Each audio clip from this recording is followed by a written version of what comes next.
Hello friends, welcome back to my new watching video. I hope you all doing well. Friends, आज का blog मैं अपनी पूजा के साथ स्टार्ट कर रही हूँ। आप लोग सोच रहे होंगे कि डेली भी आप पूजा के साथ ही स्टार्ट करती हो, तो ये सच बात है। देखो, मेरा दिन ही पूजा के साथ शुरू होता है, क्योंकि जिस दिन मैं पूजा ना करूँ ना, मुझे उस दिन बिल्कुल भी अच्छा फील नहीं होता है।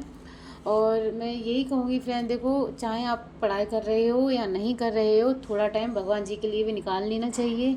इतना नास्तिक नहीं बनना चाहिए कि मैं भगवान वगैरह पे ट्रस्ट नहीं करता हूँ। देखो, अगर माने तो सब है, और नहीं मानेंगे तो कुछ भी नहीं है। सब कुछ मानने से होता है, इसलिए थोड़ा बहुत तो भगवान जी के लिए टाइम निकाल लेना चाहिए।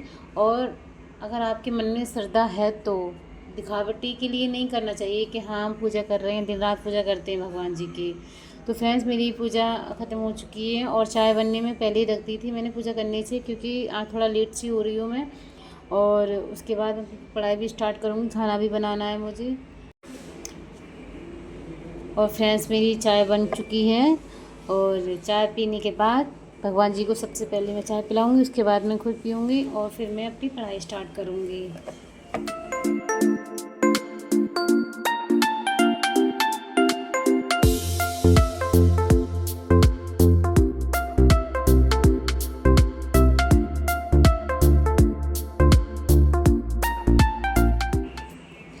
फ्रेंड्स, मेरा पॉलिटी का सेक्शन ख़त्म हो चुका है और लक्ष्मीकांत मैंने पूरी अच्छे से पढ़ ली है।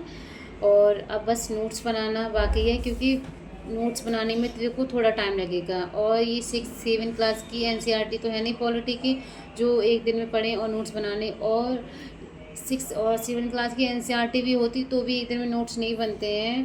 तो थोड़े अच्छे से नोट्स बनाने हैं, ताकि हमें जब भी इनकी नीड हो तो हम अच्छे से रिवाइज कर सकें और वही टॉपिक हम नोट डाउन करें जो इम्पोर्टेंट्स है। इसलिए आज से मैं स्टार्ट कर रही हूँ हिस्ट्री, क्योंकि अब मुझे हिस्ट्री पे थोड़ा कमांड अच्छे से करना है। क्योंकि अगर आपको हिस्ट्री नहीं आई ना, तो आप कुछ भी नहीं कर पाओगे। देखो, इस एग्ज़ाम में जो इम्पोर्टेंट सब्जेक्ट हैं वो यही हैं: ज्योग्राफी, हिस्ट्री, पॉलिटी और इकोनॉमिक्स। और जैसे कि मानने के लिए तो सारे सब्जेक्ट इम्पोर्टेंट्स हैं, करंट अफेयर को भी आप साथ में ले लो, लेकिन जो मेन सब्जेक्ट हैं वो यही सब्जेक्ट है। तो इनको अच्छे से ऐसे पढ़ लो कि आपसे कोई भी पर्सन आपसे क्वेश्चन करे, आप अच्छे से इसका रिप्लाई दे पाओ। आपको वहाँ एम्बेरस फील ना हो कि हाँ आपने ये नहीं पढ़ा तो आपने रिप्लाई नहीं दे पाया। इसलिए आपको अच्छे से पढ़ाई करनी है।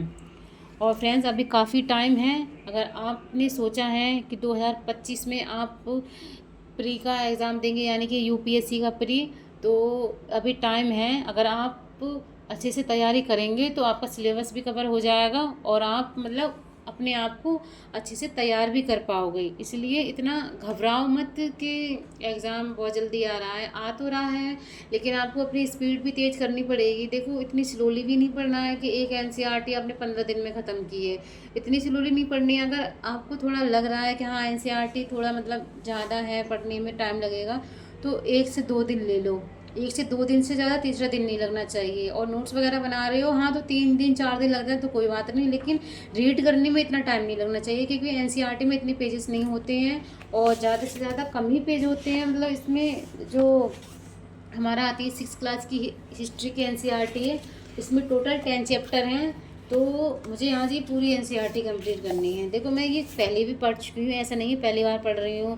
तो मतलब मैं ऐसे ही तुक्का मार के पढ़ती जाऊँगी और मुझे कुछ समझ में नहीं आ रहा है। इसमें छोटी छोटी चीज़ें बहुत अच्छे से समझाई हुई हैं। जैसे कि पहले हम मतलब आदि मानव, यानी कि पहले जो इंसान कैसे मतलब रहते थे और वो किस चीज़ का सेवन करते थे, अनाज वगैरह के बारे में उन्होंने कैसे जानना सीखा था। ये सारी चीज़ें इसमें दी हुई हैं कि वो पहले इतने घूमते क्यों थे, कहाँ रहते थे और कहाँ कहाँ घूमते रहते थे, वो कौन कौन से जानवर का शिकार करते थे। तो ये सारी चीज़ें इसमें समझाई हुई हैं और उनका विकास कैसे हुआ। तो 6 और 12 तक ही एनसीईआरटी पढ़ने के लिए इसलिए सारे टॉपर्स सजेस्ट करते हैं कि आपको ये एनसीईआरटी पढ़नी चाहिए, कि आपको पहले की सारी चीज़ें जो आपने नहीं अच्छे से पढ़ी हैं, अगर पढ़ी भी हैं और आप भूल गए हो, तो उसे अच्छे से रिमाइंड कर सको।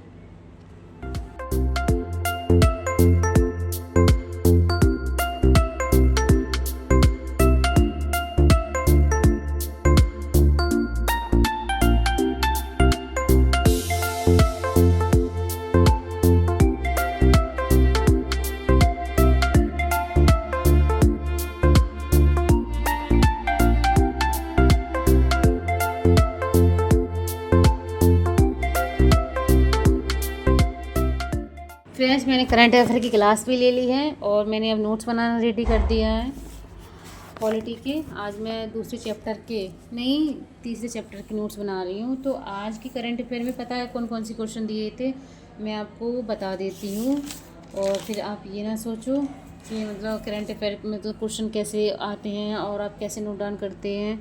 तो इसमें यही दिया हुआ है कि राष्ट्रीय खेल दिवस कब मनाया जाता है, ये तो सबको ही पता है कि 29 अगस्त को। और दूसरा क्वेश्चन इसमें ये दिया है, हाल ही में चर्चा में रहा 12वां टू क्या है, तो इसका आंसर है तारों का समूह। तो इसमें करंट अफेयर की क्लास में ऐसे ही क्वेश्चन आते हैं फ्रेंड्स, तो मैं इनको नोट डाउन करती जाती हूँ क्योंकि कभी भी हमें इसकी नीड पड़े तो हम आराम से इसे रिवाइज कर सकें। और ये क्वेश्चन बहुत इंपॉर्टेंट है क्योंकि द हिंदू तो मैं अभी पढ़ नहीं रही हूँ, तो द हिंदू को वो हिंदी में ट्रांसलेट करके ये सारे क्वेश्चन वगैरह बनाते हैं और फिर मतलब क्लास वगैरह लेते हैं, तो अच्छा ही पढ़ाते हैं। इसलिए फ्रेंड्स आप भी मतलब अगर लेना चाहो तो ले सकते हो। उसके बाद फ्रेंड्स मैंने नोट्स बनाए हैं पॉलिटी के, क्योंकि नोट्स तो वही नोट्स बनाने में काफ़ी टाइम लगेगा।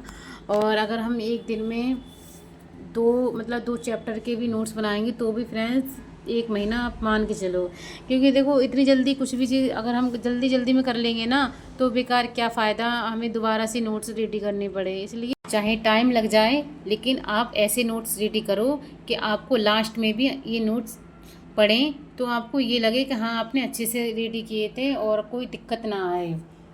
उसके बाद जब आप आंसर राइटिंग करना स्टार्ट करोगे, बहुत सारे लोग हैं जो अभी आंसर राइटिंग नहीं कर रहे हैं, लेकिन मैं तो यही कहूँगी फ्रेंड्स कि आंसर राइटिंग जितना जल्दी हो सके स्टार्ट कर दो। चाहे आप धीरे धीरे करो, ये नहीं है कि आपने 150 या 200 या 250 मतलब वर्ड का एक ही बार में लिखने के ठान रखा है, तो ऐसे हमें लिखना भी नहीं आएगा और हम क्या लिखेंगे हमें पता ही नहीं चलेगा। तो धीरे धीरे कभी कभी 50 वर्ड का लिख दो। कोई भी क्वेश्चन है आप ले लो, जैसे कि ज्योग्राफी का ले लो, पॉलिटी का ले लो और हिस्ट्री का ले लो। 50 का है, 30 का है, 40 का है, 60 का। धीरे धीरे जैसे आप लिखते जाओगे ना आपको लिखने का तरीका अच्छे से समझ में आने लगेगा और आप बहुत अच्छे से लिखना सीख जाओगे। और जब तक आपका एग्ज़ाम आएगा और अगर आपका प्री क्लियर हो गया तो इतनी आपको मेहनत नहीं करनी पड़ेगी। और अभी आप नहीं लिख रहे हो, बस आप पढ़े जा रहे हो, लेकिन उस टाइम पे ना आपके हाथ सूझ जाएंगे फ्रेंड्स और आपको कुछ समझ भी नहीं आएगा कि क्या लिखें। उस टाइम सोचने के लिए टाइम नहीं होता है कि आप क्या सोच रहे हो। 1 घंटा, वहाँ 3 घंटे होते हैं सिर्फ। 3 घंटे में आपको बहुत ज़्यादा लिखना पड़ता है और बहुत ज़्यादा लिखने के लिए प्रैक्टिस की ज़रूरत होती है, इसलिए प्रैक्टिस करो।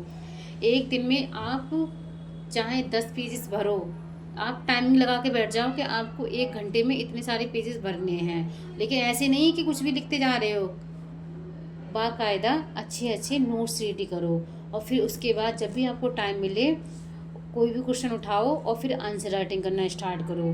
फिर आप देखो कि आपने कितना सही लिखा है कितना गलत लिखा है। इसी तरीके से आप लिखना सीख पाओगे फ्रेंड्स।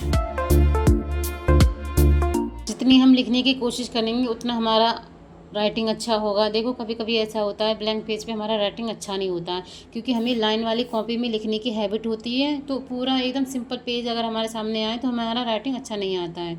इसलिए जितना हो सके इस पेज पे लिखने की कोशिश किया करो।